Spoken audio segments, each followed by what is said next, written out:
Friend of the channel, Chispa La Reina said, here's a concept idea for a video. How do you motivate yourself to keep posting videos or streaming when you suffer from mental health issues and they seem to take over every aspect of your life? And my answer to that was, wow, I can talk for hours about that. And hopefully I don't talk for hours, because I have discovered that the software that I use to edit the movies is the software that came with the computer. If you have a Mac, you know what I'm talking about. And what happens is, if you save enough projects, you eventually run out of space. And it's not a lot. Well, it's a lot more than... Anyway, bottom line is, apparently that was my error, and that's why we're missing one video since I started this thing about making one video a day.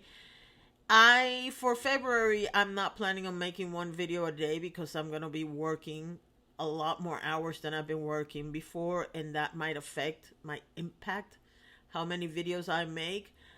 But I can guarantee you there's going to be at least one a week.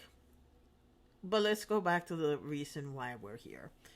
When I saw that comment, I said to her, oh my God, I can speak about that for hours. And there was a lot of things that came to my mind when I saw that, for many reasons. We're not going to get into all the reasons. Let me give you an example so you know where I'm going with this.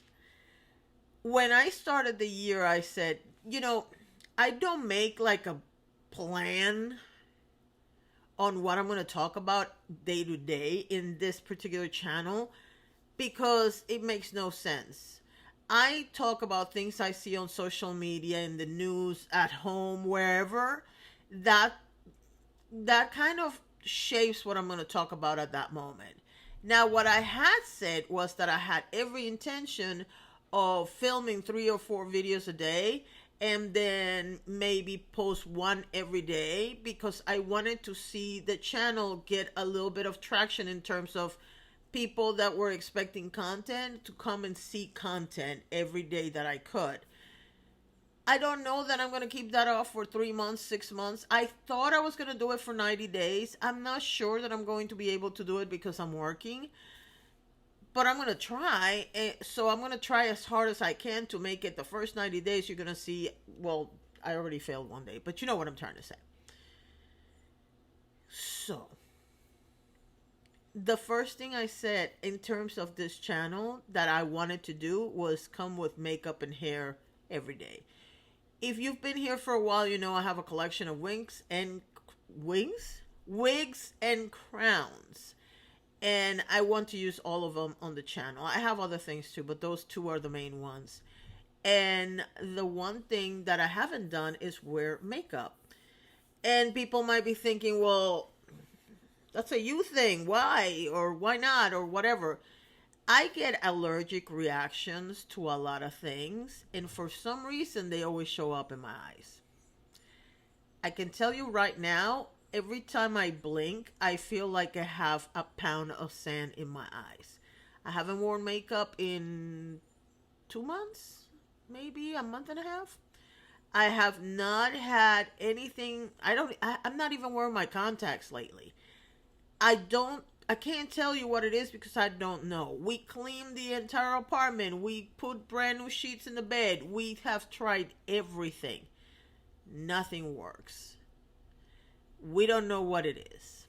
Right at this particular moment, we don't know what it is. But the reality is that if my eyes are like that, I cannot put makeup on for one simple reason. My eyes start crying, which they are doing right now, and it ruins the makeup. Now, for any other person, and for myself at another time in life, that would have been the excuse, the perfect excuse for me to say, you know what, I'm not going to post a video every day because I have to put makeup on. But I decided that's a great excuse, but that's all it is. It's an excuse. It's not a legitimate reason. There's a difference between excuse and reason. A reason is something that you may or may not be able to control. Most of the time, you cannot control every aspect of a situation. For example, if you are sick, which is what we're about to go into, depending on the sickness, you can still work, if you know what I mean. Some people are very high functioning, even though they have mental health problems. That's what I'm trying to go with. Some people can't. And some people push themselves no matter what. It might not be perfect, it might not be pretty, but we do what we can. I'm in that last category. Sometimes I call myself high functioning because, for example, I worked for years with major depression and I still went to work every day, put a smile on my face, and pretended I was happy. I was none of those things. I have been known to lay in bed for 3 days and not want to eat or do anything or have any fun because I basically force myself to eat. And sometimes I do force myself to take a shower because for some reason showers have always calmed me. Must be because I'm a water sign. Anyway, the thing about it is that depending on the illness, it's an excuse. I'm going to give you an example so you understand where I'm going. It is very easy for somebody to get sick with a cold or a flu or whatever and not want to do anything because I don't feel good. When in reality, you know that if they had something fun to do, the cold would not stop them from going, or the flu. And we all know people like that because we've all been people like that. That's an excuse. A reason would be, to give you another example, I have fibromyalgia and I'm having a flare-up right now, so I cannot do X, Y, or Z. That's not an excuse because, yes, there are certain things you can do to minimize the effect of your ailment on whatever you want to do. And sometimes we do push through it and we come to regret it later. But not every aspect of your chronic illness is something you can control. For example, you can't control, you can't control flare-ups. You can control how you react to them. See where I'm going with this? So it is a legitimate reason. A flare-up is a reason. It becomes an excuse with you when you use it for other things. I'm going to give you an example of when you use a reason becomes an excuse. You tell people that you have a flare-up because you really don't want to go out on that particular day. In reality, you don't have a flare-up, but people are used to you having flare-ups and you getting really sick, so they don't even question it anymore. The average person does that every once in a while, so it doesn't become a thing. But there are people that use that as an excuse all the time to the point where they don't get asked anymore because why am I going to ask them? And the funny thing is that sometimes it is a legitimate flare-up. You just have so many of them. And I'm going to give you another example. If you watch yesterday's video, I have IBS. My version of IBS, to give you the perfect example, because I literally just went through this. In a 24-hour period, I might go to the bathroom 8 times. 7 times is my usual. I cannot control that up to a point. I am very aware that gluten can impact my stomach reaction. Unfortunately, I cannot guess what reaction I'm going to have. And what I mean by that is I can get gluten and be in the bathroom all day, or I can get gluten, have no reaction, or I can get gluten and have the opposite reaction of being in the bathroom all day. So what would a normal person do? A normal person would avoid gluten because you might end up with a flare-up. Unfortunately, I was born the granddaughter of a baker and the daughter of a bakery manager and daughter-in-law of a bakery owner. So I've been surrounded by pan de agua and pan sobao, and if you're Puerto Rican, you know what I'm talking about, my entire life. I freaking love bread. I absolutely love bread.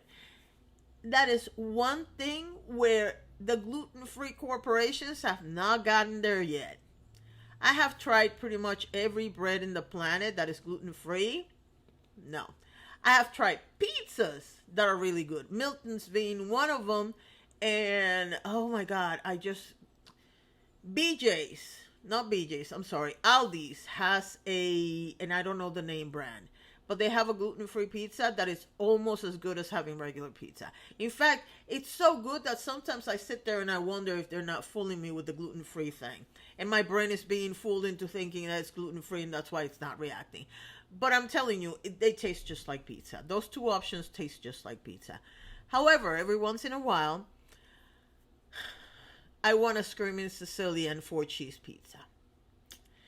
And I know I have a 33% chance that I'm going to have a bad reaction, a 33% that I'm going to have no reaction, and a 33% chance of having the opposite to a flare up in my case. None of those options are ideal. And you know why? Because my brain is like thinking ahead, going, oh my God, oh my God, oh my God.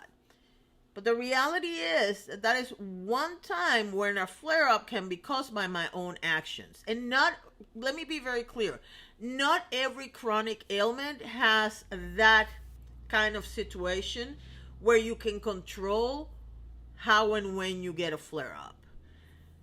But I'm going to give you another example for other ailments where you do and you don't. And that is the spoons. What are the spoons, you may ask? I'm glad you're asking. There is a theory that's called the spoon theory, which is used to explain to people when you live with chronic pain, things like lupus, fibromyalgia, things like that, or even when you have cancer, because let's be real, it is an invisible illness because most of the time, other than getting too fat or too skinny, you really can't tell if a person has cancer, okay? And by fat, I mean bloated from the medication. So the thing about it is that the theory of the spoons, what it says is that you wake up in the morning with a certain amount of spoons in your hand. If for purposes of making this easy, I'm just going to say 10 because I don't want to go through 100 spoons, okay? Let's say you start the day with 10 spoons. And then you go to work because you have to go to work. You need to feed your family.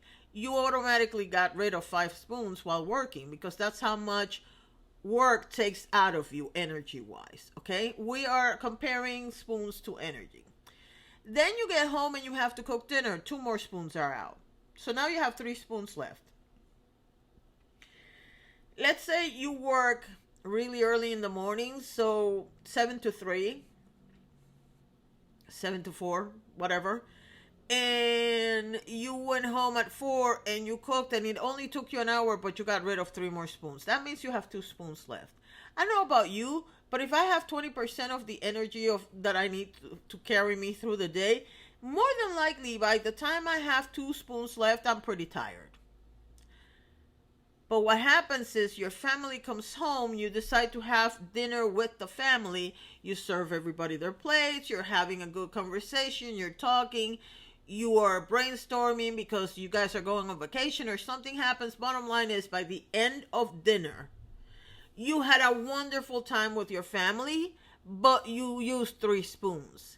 If you've been counting, if I use 5 spoons and then I use 2 spoons, that's 7 spoons. If I just use 3 spoons, I have no spoons left. Then you have to do the dishes because everybody has something to do, so nobody can do the dishes for you. You now got rid of 2 more spoons. You're negative 2 spoons. Guess what's going to happen the next day? The next day, you're going to start the day with 8 spoons, not 10 spoons, because you have to replenish the spoons you used. And so every day that goes by, you get rid of 2 more spoons than you're supposed to have. By the end of the week, by Friday, if starts on a Monday, by Friday, you're going to be out of spoons before you even start the day on Saturday, which means that you're going to have a flare up because your body is out of whack. That's what the spoon theory, that's one way of explaining the spoon theory, okay? Why do I say that that's a flare up you could have avoided, but not really? Because if you have to work to help make ends meet for your family, like I do, like most people that watch this channel do, you don't have a choice whether or not you go to work. You have to go to work. You have to manage your spoons, but sometimes life gets in the way, and before you know it, you can't. I know people that have been working on empty for months. They don't complain. They always have a smile on their face. But if you look at their eyes look like they haven't slept for 3 months. And they might be sleeping. And they might tell you, I sleep 6 to 8 hours a day. But they're not resting. They're not recovering. And that is the theory, the spoon theory. You need to manage your spoons so that you don't run out of spoons. Period. If you run out of spoons and you start borrowing against tomorrow's spoons and the next day and the next day, you're going to end up in bed in pain with a flare-up. You can equate the spoons to energy. You can equate them to stress and other examples. The bottom line is that it went from being an excuse to a reason to an excuse to a reason. Mainly because of how you manage your own ailment. And by the way, just because I'm saying how you manage your own ailment, I'm not blaming you, because we don't have a choice most of the time. We go through life trying to get from point A to point B every freaking day, and every curveball that comes our way, we try to handle it as best as we can. We're not always thinking, if I do this now, tomorrow I'm going to be dead in bed all day. We just don't. I don't wake up every morning saying, today's going to be the day that I'm going to go 15 spoon shorts. And since I only have 10 a day, that means it's going to take me a day and a half to recover. No, you don't wake up like that. You wake up with the best intentions of doing whatever it is that you do. And some days you do it and some days you don't. Now, how does this equate to mental health ailments? Well, let's start with the fact that many people with chronic illness and chronic pain end up having a mental health component attached to it. I mentioned this in passing yesterday. Me having IBS means that I have depression. It starts out with being sad that I cannot go out because, like other people do, because I might have an emergency situation and I don't do public bathrooms. I just don't. Before the panini, I used to do for tinkling, like some people call it, but I don't. If it's something like an IBS flare-up, I'm not going to use the bathroom, period. So that means I have to either run home, or if I'm staying in a hotel, go to a hotel. If I'm staying in a friend's house, I don't want to use their bathroom, because I don't know what's going to happen. The truth is, I don't know. And I don't want to have the nightmare, because I have a friend that went through this, that you go to the bathroom and you clog it, for lack of a better word, and then you have to go and get the plunger, and I don't want to deal with that. So I prefer not to go to any, just no, period. Now a hotel is different, because that can happen to anybody in a hotel. But when it's somebody's house, I really don't want to deal with it. So I try not to go to the bathroom. That limits the amount of foods and the kind of foods that I can eat, which also limits my mood. Because if I'm eating soup all day for 3 days because I'm staying in your house, I'm not going to be happy. It is what it is. So how does this translate to mental health? Like I mentioned, there's many conditions, medical conditions, that have a mental health component attached to them. There are plenty of days that I cannot sit on this chair and do what I'm doing right now. Like right now, I'm amazed my eyeballs are not crying because I'm in pain. So how do you deal with it? In a nutshell, Chipa and anybody else who has this question, and by the way, this is the reason why I picked this question, is because not only Did she have the balls to ask it? But this relates to anybody in any profession, in any field. How do you get the courage to get up and get out and do your job, or get up and do whatever, when your mental health is basically dragging you back to bed, or making you feel like you want to curl up into a ball and not talk to anybody? I know many people that go through this on a daily basis. They're either unhappy with their job, unhappy with their life, or they actually have depression and or anxiety. How do you get out? Long enough for you to make whatever you're going to make. In my personal case, most of the time when I'm sitting here working, because this is the same computer I used to work, it's basically because I know the bills need to be paid, and rent is coming, and I need to make sure that I have enough money to cover the rent. I'm being dead honest. As far as YouTube is concerned, the reason why I do it is because I challenge myself, because I thought I could do it. And I needed a push, because if I don't do it, then, I don't know that I wouldn't be able to. How do I explain this? I know that it's a potential I can do it. I want to see how far I can get. Like, I want to count when the 90 days are over, which is not in months because I started mid-month. But when the whole thing is over, I want to see how many days I was able to do it out of 90. And anything over 60 is going to be a triumph for me, because I haven't posted that much content in forever. It's been 3 years that I've let people scare me into not saying what I want to say. I've had deaths in the family. I've had to deal with depression. I've had to deal with a lot of other things that you guys know, and some you don't. And the bottom line, I'm trying to stop saying that. And the thing is, the only way I can do this for 90 days is if I challenge myself on a daily basis, sometimes on an hourly basis, to film one video a day. There's no magic pill, Chispa. I know that you feel like crap some days, that you're hurting physically and or mentally, and you just can't pull yourself in front of the camera and go. By the way, if you didn't know, I'm leaving Chispa's social media below. Some days you just have to do it. As much as you hate the idea of wanting to do it, and you are a lot more consistent than I am. Because in the last 3 years, I haven't been consistent at all. In fact, the fact that last week I have a video for every day, I was shocked when the week finished and I actually had 7 videos. And I'm going to be shocked this week because I've only missed one day. And it wasn't even my fault I had an issue with the computer. Had I known that I was going to have the issue with the computer, I would have fixed it before the week started.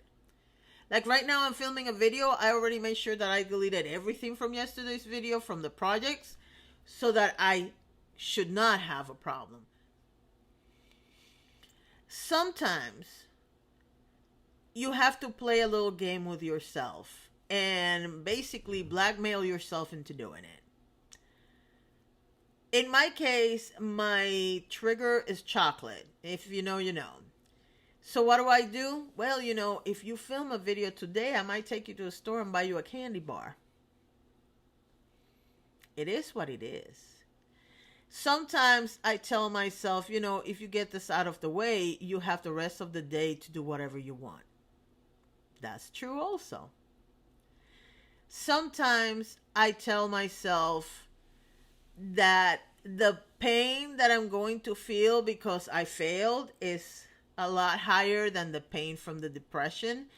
That one, out of all the conversations that I have internally, that one is the one that works the most. Because I said yesterday I used to be a perfectionist. I'm also one of those people that believes in being dependable, and I hate not being dependable.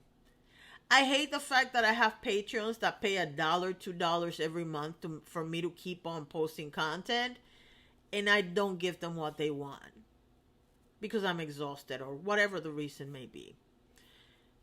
I am very clear that I know who I am as a person and what things motivate me, and this is the trick. I'm not saying this is the same for you. What I'm saying is you need to sit down and figure out what actually motivates you normally to do things. We all have to go to the doctors at times. It doesn't really matter if we have depression or not. We still have to get in the car, drive, and go to the doctors, right? What exactly is the reason that motivates you to get out of bed, get in the car, and go to the doctor's appointment? Because it's not just the fact that you have a doctor's appointment, and in some people's cases, you have to pay a fee if you don't show up. What motivates you could be as simple as you like to drive to your doctor's office. I have a doctor, he has 2 offices. One of the 2 offices is in a really pretty area of town. And I love going there because when I get out, I can go through the back roads to come back home. And there are some of the most beautiful houses in this area are right there. That's the motivation. Sometimes the motivation is something as simple as you know yourself enough to know that you hate failing.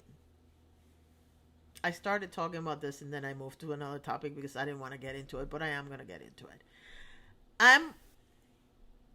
A lot of people ask me, the channel is almost dead. Why you keep going? First of all, it's not about the numbers for me.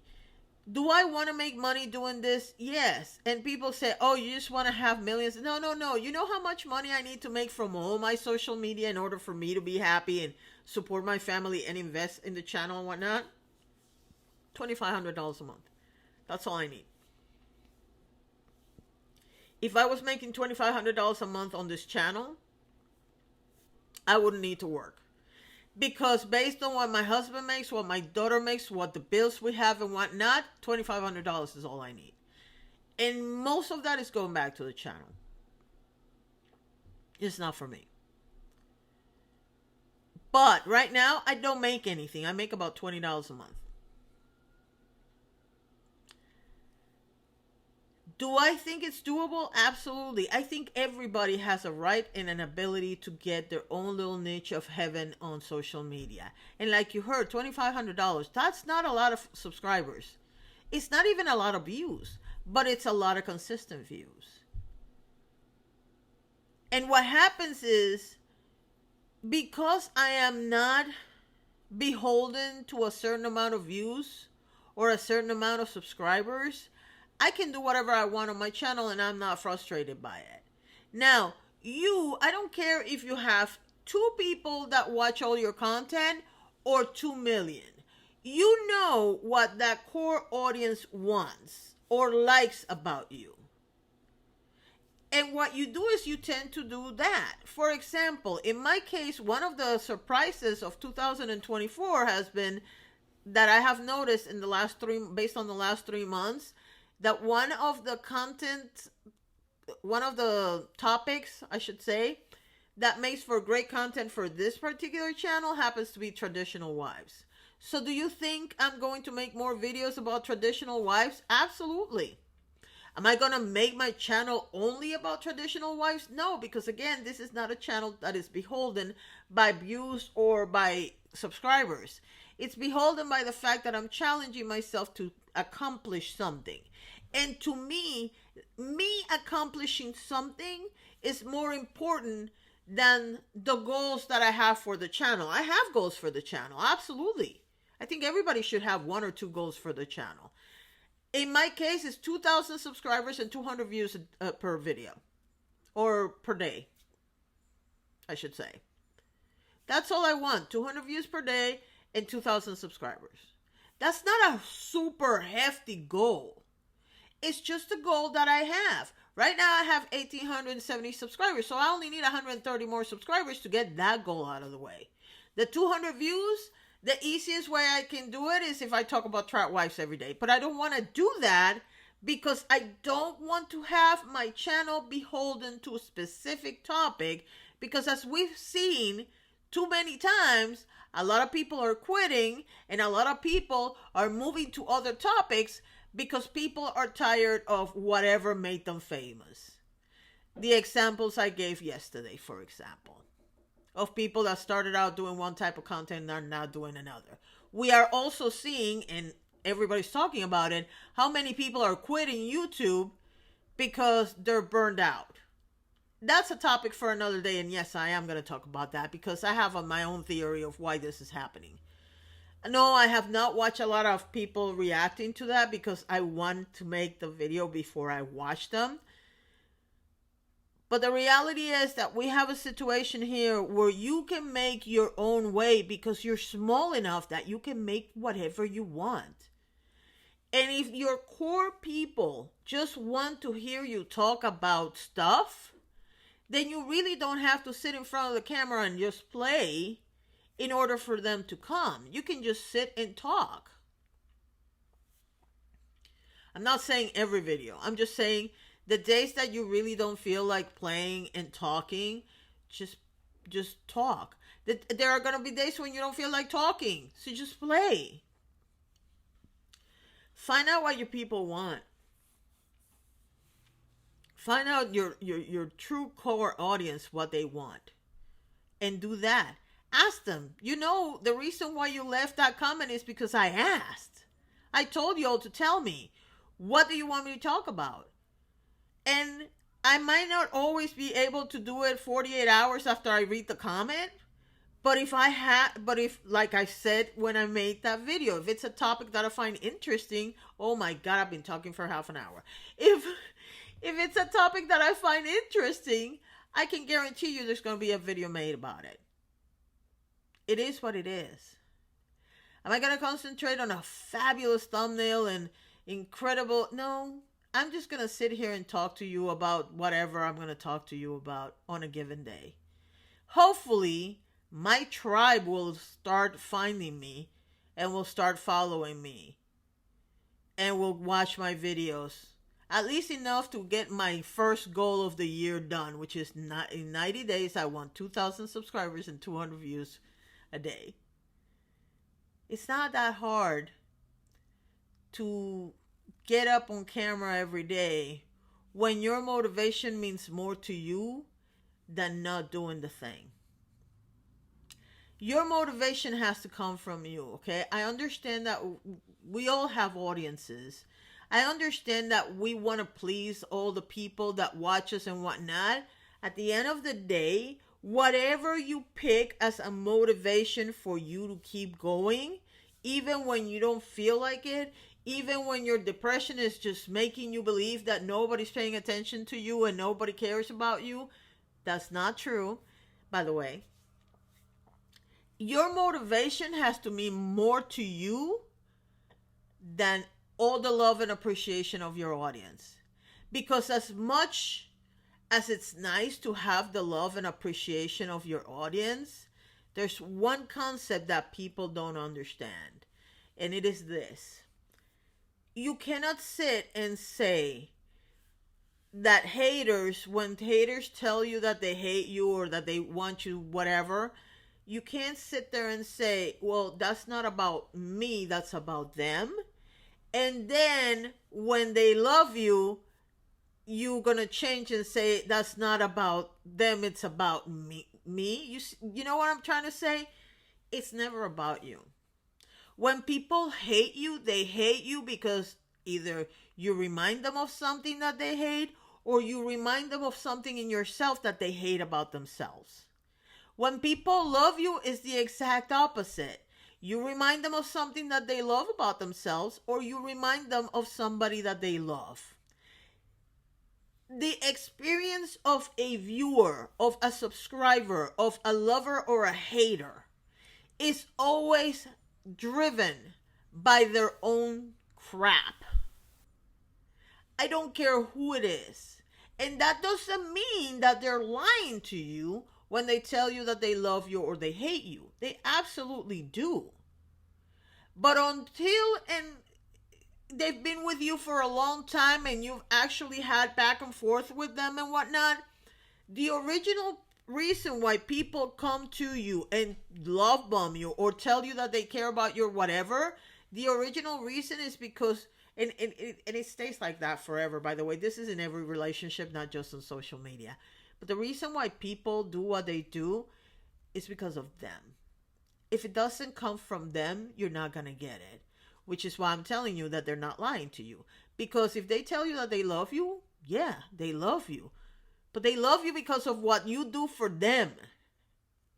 They don't love you because of what you do necessarily. They love you because of what you make them feel, what they experience. It's all about them. So the same way